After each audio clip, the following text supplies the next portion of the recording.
Imagine you are building an e-commerce application. A customer places an order. Your order service needs to tell the inventory service to reserve the items, tell the payment service to charge the card, tell the email service to send a confirmation, tell the analytics service to record the event. If you do all of that with direct API calls, you have a chain of dependencies. One slow service slows everyone down. One failed service brings down the whole order flow. There is a better way, and it has been running inside Netflix, LinkedIn, and thousands of other systems for years. The publish-subscribe pattern, commonly called pub/sub, is one of the most important communication patterns in modern distributed systems. Combined with asynchronous messaging, it is how microservices talk to each other without becoming dependent on each other.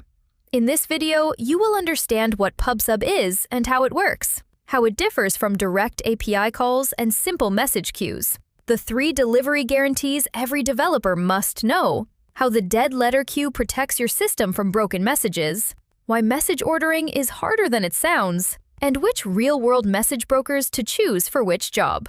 Every fact in this video has been verified from primary technical sources. Let us start with the core concept.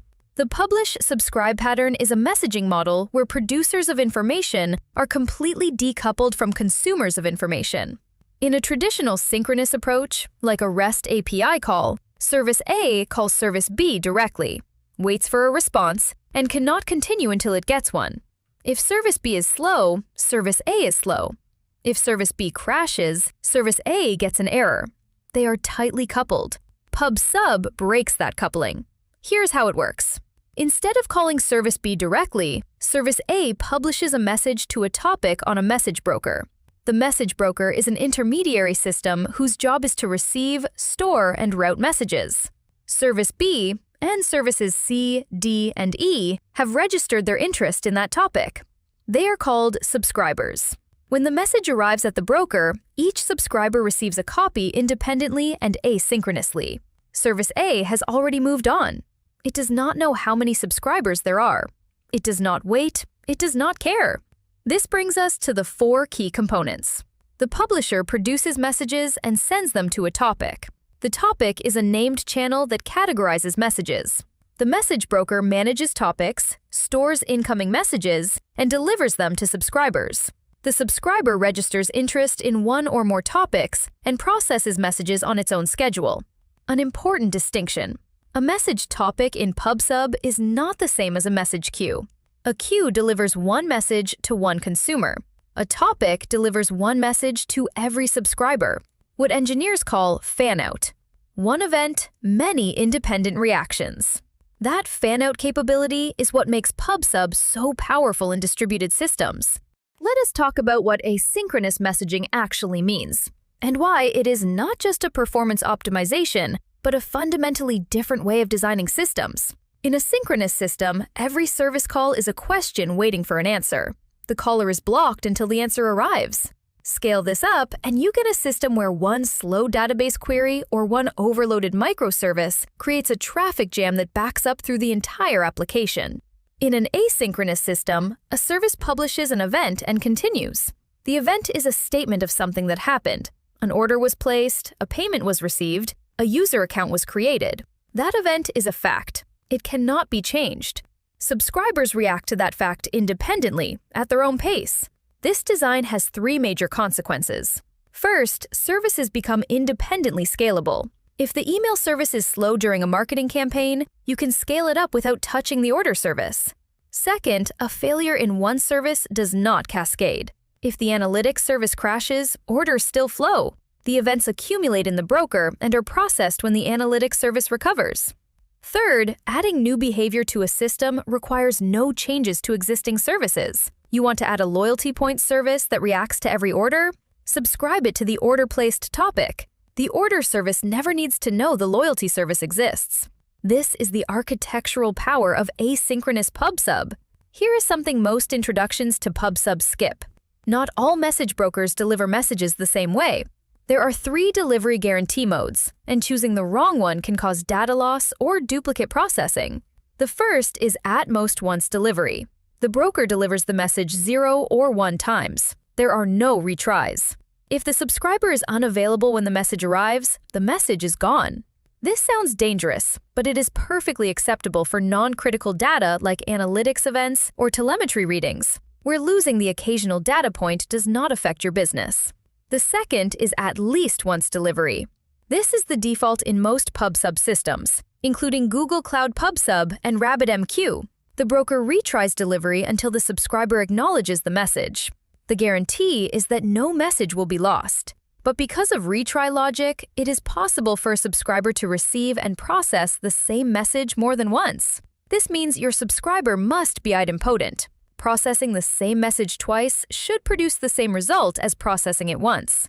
This is not a broker limitation. It is a correct design by which the broker prioritizes reliability over simplicity. The third is exactly once delivery. The message is delivered precisely one time. No duplicates, no loss. This sounds like the obvious choice, but it comes at a cost.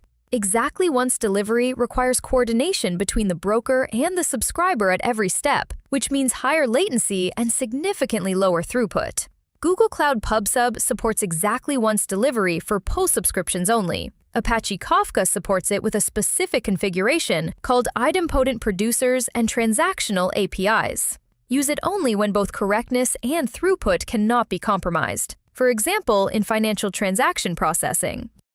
2 practical topics that every developer building on PubSub needs to understand: dead letter queues and message ordering.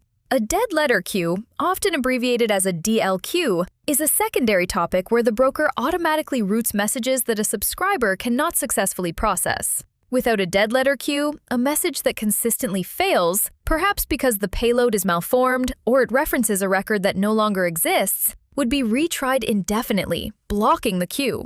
Dead letter queues solve this by catching what engineers call poison messages. After a configurable number of failed delivery attempts, in Google Cloud PubSub, this is between 5 and 100, the message is forwarded to the dead letter topic. Your operations team can then inspect the failed messages, fix the underlying problem, and reprocess them. Now, message ordering. Many developers assume that PubSub delivers messages in the order they were published. This is not true by default. Most brokers distribute messages across multiple workers for throughput, and delivery order is not guaranteed. In Apache Kafka, ordering is guaranteed only within a single partition, not across different partitions. Google Cloud PubSub supports ordering only when you configure ordering keys and publish to the same region. AWS offers SQS FIFO queues for strict ordering. The trade-off is always the same. Ordering costs throughput, because messages in the same ordered group cannot be processed in parallel. Let us look at the 4 major message brokers in production use today, and the correct situation for each. Apache Kafka is a distributed, partitioned, replicated commit log service. It was originally developed at LinkedIn and open-sourced through the Apache Software Foundation. Kafka is the right choice when you need very high throughput and low latency. Think millions of events per second. It excels at real-time analytics pipelines, event sourcing, and stream processing. Kafka stores messages on disk for a configurable retention period, which means consumers can replay past events. Its complexity is higher than other brokers. It requires knowledge of topics, partitions, consumer groups, and broker management. RabbitMQ is an open-source message broker that supports multiple protocols, including the Advanced Message Queuing Protocol, MQTT, and STOMP. It is well-suited to flexible routing patterns, task queues, and moderate throughput requirements. Its setup and operational complexity is lower than Kafka. Google Cloud PubSub is a fully managed, serverless messaging service. If your infrastructure is on Google Cloud Platform, PubSub requires no broker management and scales automatically. Azure Service Bus is Microsoft's fully managed cloud broker, offering advanced enterprise features including scheduled message delivery, dead lettering, duplicate detection, and geo-disaster recovery. It is the natural choice for enterprise applications built on Azure. For AWS users, the common combination is Amazon SNS for fan-out PubSub and Amazon SQS for individual queue consumption. PubSub and asynchronous messaging are powerful, but they are not the right tool for every situation. Use PubSub when multiple services need to react to the same event independently. Use it when you need to decouple services so they can be deployed, scaled, and maintained independently. Use it when resilience matters more than immediate consistency. Your system should keep working even when individual services are temporarily unavailable. Use it when you are building event-driven pipelines, IoT device telemetry ingestion, or notification systems. Do not use PubSub when you need an immediate response. For example, a user searching a product catalog needs a synchronous answer now, not an asynchronous event. Do not use it for simple, small applications where the overhead of a message broker adds complexity without benefit. And do not use it when you need a guaranteed transactional outcome that spans multiple services in a single atomic operation. In that case, direct coordination or distributed transaction patterns are more appropriate. PubSub and asynchronous messaging are the backbone of how modern distributed systems communicate at scale. The pattern is not new. It dates back to academic research in 1987, but it has never been more relevant than it is today, when microservices, cloud infrastructure, and event-driven architecture are the default approach for systems that need to grow. The principle is simple. Publishers announce that something happened. Subscribers react. The broker makes sure the message gets there, even if the subscriber is temporarily unavailable, even if there are millions of messages, and even if the subscriber needs to process the same events again after a bug fix. Remember the 3 delivery guarantees?